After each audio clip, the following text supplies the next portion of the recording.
Well, hello, folks out there in YouTube land. Got a big show lined up for you. Let's get right on into it. All right, folks, the court dates are set, and it looks like the ACC and FSU are getting ready to rumble. Let's get ready to rumble! Oh, yeah, definitely going to rumble. Then we've got 6 teams that may very well join the ACC over the next year or 2 or 3, and we're going to get into all of this. Now, I will go ahead and tell you, between FSU and the ACC, things are going to get ugly. Roll the ugliness. That's right. So let's get into this. This is on 3 by Pete Nakos. Florida State and the ACC court date is set for April in Leon County. It says the first hearing in the Florida State Board of Trustees lawsuit against the ACC will be at 9:30 on April 9th. Judge Cooper to hear the ACC's motion to dismiss or stay Florida State's case. What they've got 2 dueling lawsuits, and one is set for March 22nd in North Carolina. The ACC scurried and ran, got 1 day ahead of FSU, because FSU filed their suit in Florida, and ACC got wind of it, and the day before they ran in North Carolina to file their suit because they were worried about home cooking, which in Florida, I can tell you, there are a lot of Florida State fans that are not happy with the ACC. They feel very cheated because of not only the playoff, and the ACC didn't stand up for them like they would have expected them to, the way Greg Sankey did for Alabama, for example. How dare you! And they're also angry because there should have been a 12-team playoff last year. They would have been in that, obviously. But Commissioner Phillips, along with 2 other commissioners, joined forces to form an alliance to keep that from happening because they didn't feel like it was time for a 12-team playoff. How'd that age? So needless to say, FSU is not happy, and they want some vengeance. And I will have my vengeance in this life or the next.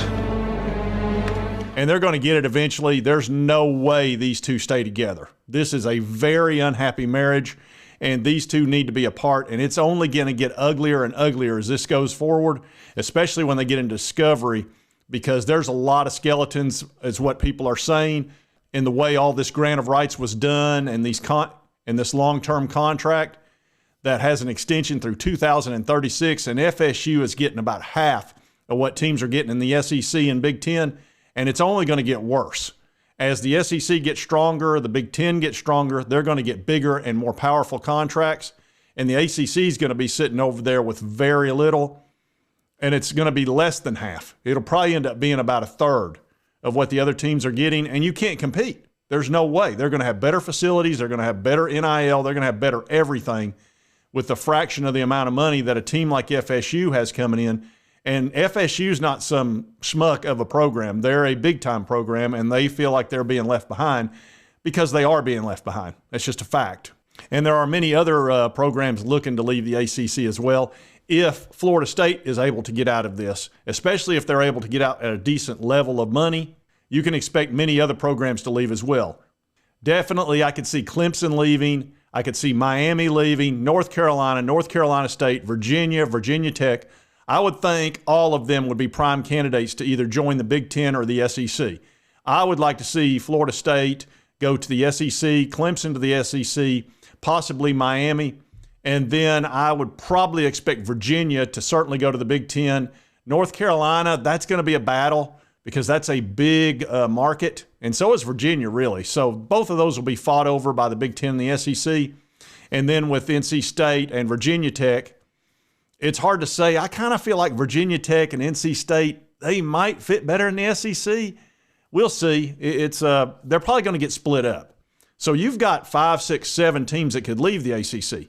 Well, you're going to have 6 that you're going to need to add back in, and there's a college football insider that thinks these are the 6 teams that are most likely to join the ACC. And this is in Sportskeeda by Cole Shelton, and college football insider Jim Williams talked about if FSU, Clemson, UNC leave, etc., the 6 teams they could add: Memphis, Tulane, Washington State, Oregon State, UConn, and USF are all replacement options for the ACC. And, of course, the ACC has already added SMU, California, and Stanford. So they've already sort of gone ahead and gotten ahead of the game because they don't want to fall down below a threshold. So it feels like the ACC is kind of preparing for the worst. And the ACC has already talked about a negotiated buyout. The ACC filed a motion to dismiss Florida State's lawsuit, but the key argument was, but in that filing, the ACC laid out that Florida State could ultimately buy back its TV rights from the league. It says if Florida State wishes to regain control of the rights before the end of the term, it could attempt to repurchase them, the filing stated. But having to buy back a right which was assigned is not a penalty. It is simply a commercial possibility, paying a fair price for rights, et cetera, et cetera. And the buyout could be anywhere from $150 million to as high as $572 million. And one of the Board of Trustee members says it's not a matter of if we leave the ACC. He said it's a matter of when we leave. And that was former FSU quarterback Drew Weatherford. So a buyout is possible, but I would let this court case go as far as I could before I started throwing out big numbers at the ACC, because it sounds like they'd like to have a buyout at some point.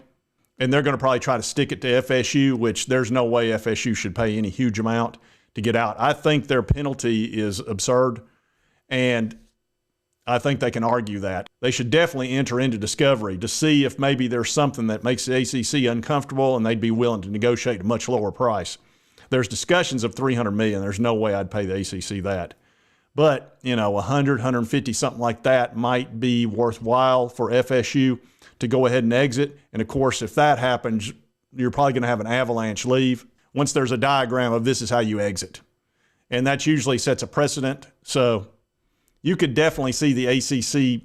Look, if you look at those teams that they'd be looking to add and losing FSU, Clemson, Miami, North Carolina, et cetera, those are bigger names. They just really are. The ACC feels like it's going to probably wind up a notch below, obviously, the SEC and the Big Ten, and it seems like that's what's happening across the board. It really feels like the SEC and Big Ten are going to separate from the NCAA, become their own league, especially now that the NCAA doesn't have any power. They really can't do anything on NIL, which means they don't have any teeth anymore. So they really can't go around penalizing, and I don't think the SEC and the Big Ten want to be pushed around by the NCAA anymore. I can guarantee you the teams within there are ready to separate, the Vols being one of them. We've pretty much been having it out with the NCAA, and we're winning, by the way.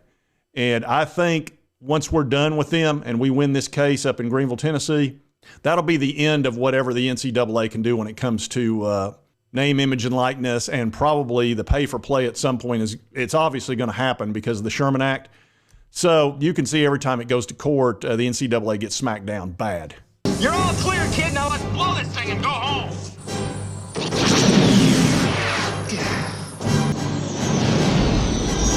Stand by.